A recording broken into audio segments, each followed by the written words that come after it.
Hi, my name is Jabe. Hi, my name is Katie. We are two pastors at Pinehurst United Methodist Church.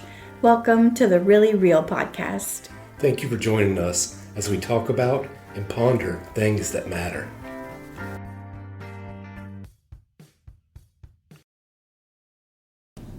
Welcome back to this week's episode of The Really Real. I'm Katie. And I'm Jabe. And this week we are here to talk about what is a pastor. A lot of folks might use the term pastor in different ways. So we're going to look into a bit of what we do as pastors here at Pinehurst United Methodist Church, maybe some common misconceptions that non-pastors have about pastors. And I would love to share a story of a pastor that has meant a lot to me as we close. So let's jump into it. The use of pastor can vary across different cultures and denominations, but the word pastor itself comes from the Latin meaning shepherd. So when we talk about a pastor as a shepherd, we think of their congregation or even their whole extended community as their flock that they're responsible for taking care of. We see Jesus model this when he talks about being the good shepherd who lays down his life for his sheep, who leaves the 99 to go rescue the one lost sheep, and other examples. Jabe, would you like to start us off with what being a pastor means to you, what that looks like in your day-to-day? Yeah, sure. I've been called such for 14 years now. And it's such an honor to be called such. And it's also this word, this title, this name that encompasses so much. A pastor is one who leads worship in a lot of cases, in the majority of cases, really, through preaching and also the presiding over sacrament, which in the United Methodist Church we maintain there's two, baptism and communion. So as a pastor, I'm responsible for ordering the life of the church in worship, but also in education and in teaching and leading through things like Bible study, other small group settings. And then, of course, there's the pastoral care side of things, too. And you and I split that up. It's visitation when needed, which COVID has kind of changed the way that pastoral care happens. People don't want to be visited just randomly as much. Even communication for pastoral care has changed a lot. One of the things I learned in seminary that I think was just starting to change then in 2020, pre-COVID, was we were taught you never text or email for pastoral care. You always pick up the phone and call. Whereas now, I think we both kind of use a method of whatever the care receiver prefers. We try to keep that in mind. And if that's a text, then we will text them because that is better pastoral care. Yeah, it is something that did change about that time. And so, like, when I was in seminary in my early years of ministry, it was like the biggest no-no ever. And now it's rather common and people prefer it. It's just, COVID changed a lot. And I don't know that everybody understands just how drastically pastoral care has changed because of it. Same thing with funerals. I don't know exactly how many times that we have had a death of someone in the church recently that we didn't do a funeral because it's a lot, and it used to be the case that pastorally, if somebody passed away, you are preparing for a funeral, and that's just another thing that COVID has changed, and it's not just us, it's everywhere. That's another unexpected change, I would say. So yeah, that's part of the pastoral care side of things. And then, we have administrative duties as pastors, and we have a responsibility to kind of, I wouldn't say guide the ethic of the congregation, but to kind of frame an ethic for which we as United Methodist Christians, in our case, can operate within. One example I've seen of that in churches that pastors help lead that's different from leaders in other organizations might be that we tithe the excess of our budget each year. We're in financial meetings and other committee meetings that help keep the church running as an organization, but we are there to remind everyone that the church is different. Yeah, it's very much a pastoral role of reminding. Pastors remind a lot, 52 weeks a year on Sunday we remind. In our administrative role we remind. I love that example.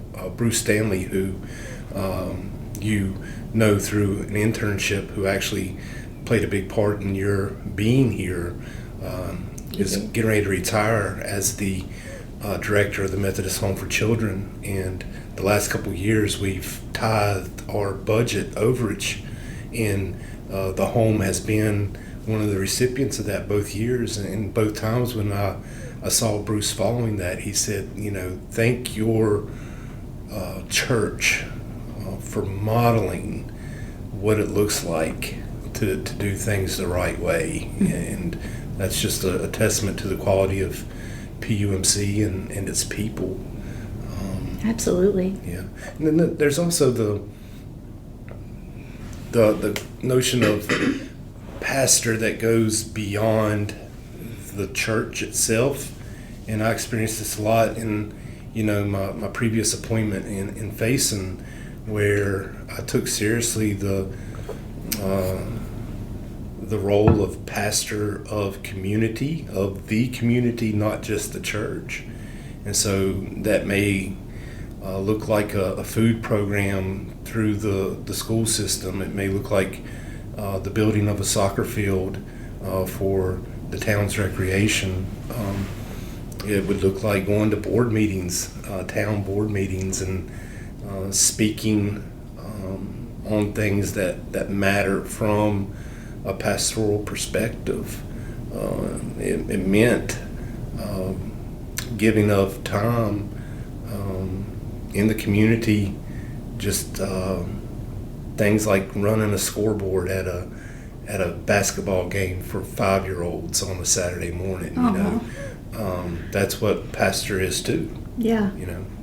Yeah, it's certainly inside and outside the four walls of the church. It can't stop here. Yeah. Well, great. That's a great overview of things pastors do that some folks may not think about, especially that community aspect. Yeah, I would also add that they also like here they're in charge of thermostats. Right. They're in charge of picking up donut holes. So there's all those other things too. In my previous church, I was the pastor, but I was also the sound technician. Mm-hmm. So we talked about some of those roles, but there are so many others that just kind of happen. And the reason why, here, I'm one of the pastors here, and I keep up with the thermostats because there's probably no topic that is as, no pun intended, hotly debated as the room temperature or the building temperature. And so it's like, what? If I'm going to hear about it anyway, people, commenting on it, which is never like, hey, thanks, the room temperature is just right. It's perfect, right? No. You never hear that. Maybe after this we will. But, it's like if... But then it's good to at least be able to do something about it for people who come to you about it. I'm going to hear the complaint either way, so give me the control. Yeah.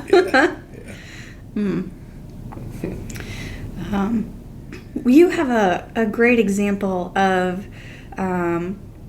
how the title someone uses for their pastor shows what they value. And I bring that up because we mentioned earlier that different traditions might use pastor in different ways, or they use different titles to mean pastor. They might call their pastor a priest, or they might refer to their preacher in a more evangelical setting. They might call them preacher, or pastors can also refer to lay pastors or pastors who are also in other jobs, in other settings. If they are a bivocational leader and they do spend the majority of their time with their church on Sunday. So pastors can look a lot of different ways, but you have a great story about if someone refers to you as pastor, preacher, reverend. Would you share that? Yeah, sure. So I've learned over time that what you are called is what the person values most. So if I'm called preacher, I know that this congregation member, this part of the flock, really values my role as preacher. Like, that's what they're expecting me to be the best at. Pastor, because of that shepherding origin of the word, if called pastor, a lot of times it's because that shepherd role is what they long for most, what they expect me to be the best at. Reverend, I think, correlates more with the sacramental side of things.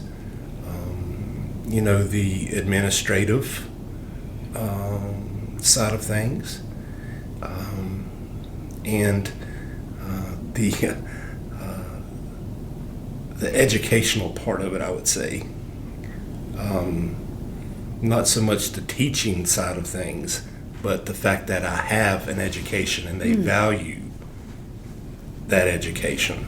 I had a woman at Faison that I was always Reverend Jabe, and then when I finished the doctorate right before we moved here, I became Dr. Jabe, which was just so strange to me. But yeah, she valued. Well, you earned it. but I know this woman, and she was the first person in her family other than an aunt to ever get a degree, and then the aunt got a doctorate, and this person Beth got a master's, and so I knew that she really valued that. So yeah, it checks out more times than not. That's so interesting. Yeah.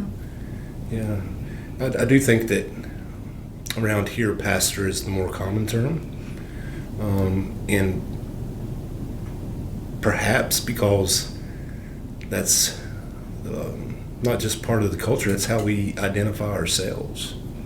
You're Pastor Katie. I agree. Yeah, you're Pastor Jay. Yeah. So I think that's a good way that we show the congregation what we value about our roles, whether or not they place the highest value on the same aspect. Yeah. And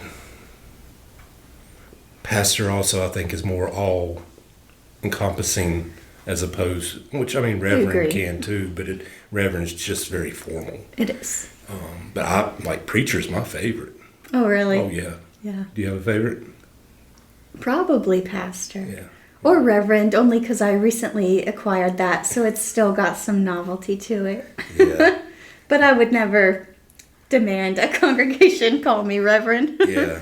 It's when I first became reverend, 14 years ago, we went and signed the kids up for, school, and we had to fill out all the paperwork, and I was right there signing REV period and then my name, because I was so freaking proud. Yeah. They gave me keys to a church and gave me a title, so yeah, I only did that once. I no longer sign my name Reverend or anything else, just Jabe. I do like when Reverend is one of the drop-down options on filling out your name somewhere. I will click that if I can. Something else I wanted to mention about the ways that different places or different traditions have a pastor or preacher or reverend or whomever, whatever they call you, is that in the United Methodist Church, women have always been really strong leaders.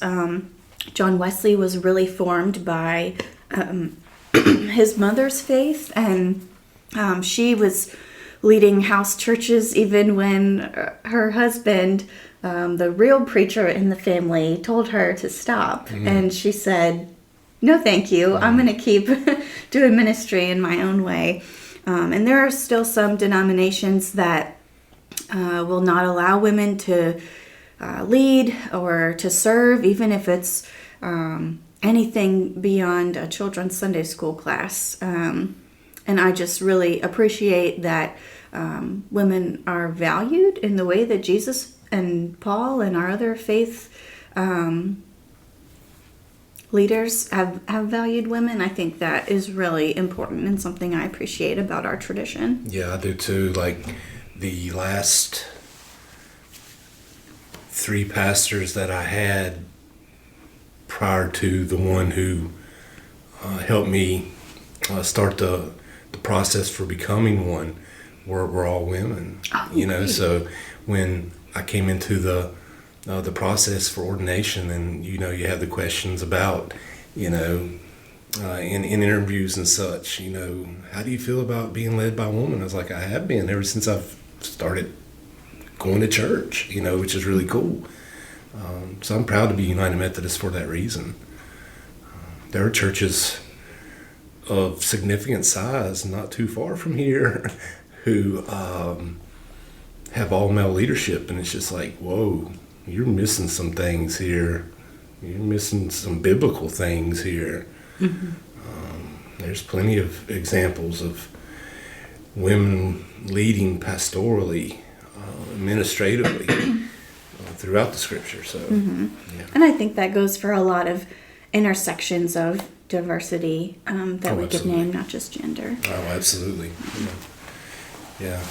And I also think, since we have an audience, we should probably talk about some common misconceptions. Okay, yeah. Yeah. For one, pastors are perfect.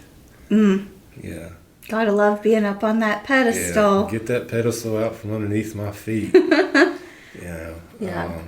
I always appreciate when a pastor's kid, a PK, is a member of a congregation, and they make a point to support us in a really special way and say, hey, I know the pressure you've under. I've seen it from my mom or dad, and I know you're not perfect. I know you're going to make mistakes. That's kind of a relief. That is them believing in us as good leaders and as humans who will mess up or need rest. Yeah, or need rest. Yeah, need forgiveness. Oh yeah, forgiveness. Yeah, for sure. Yeah, I mean, if you think I'm perfect, come hang out with me on a golf course, or there are other settings too where I will quickly erase your presumption of my perfection. Yeah, we are human too. Another fun misconception is that we only work on Sundays. Yeah, I love that one. I love that one. That probably is usually the day I work the hardest during the week, but not always. Yeah. A surprising amount of effort goes into preparing for worship, especially here where we're blessed to have 3 services. With both traditional and contemporary opportunities, but also the just effort and emotional labor and love that goes into pastoring and attending meetings and planning ahead for a retreat or a Bible study or a fellowship event that we want to use to bring the church together. There's a lot of work Monday through even Saturday too. There are days when we have to switch our Sabbath to a different day of the week because work comes up on our Sabbath. Yeah, no doubt. And there's also like the time that you're lying in bed awake thinking about church stuff. Yeah. Like nobody else that you know is probably lying in bed thinking about church stuff right now. So it is different. Yeah. One of my good friends always used to joke, well, you only work 1 hour a week, It's like, yeah. Sounds nice.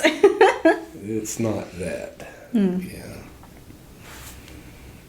So you said that you want to take a moment to share a personal word about a pastor. Yeah. One of the pastors that's been in my life that has really influenced me was my youth pastor. I grew up in Virginia Beach United Methodist, and my youth pastor was Chuck Cassidy. He's still there. He's transitioned into the senior adult ministry now, which is makes sense for him and his ministry.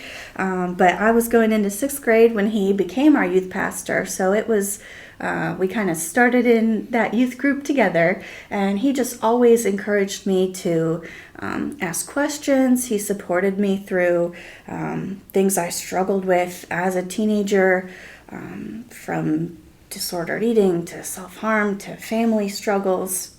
And he really embodied what I feel like it means to be a pastor, to be there for someone, to make time for someone, to teach them the word and teach them how to pray and lean on scripture to get through things. And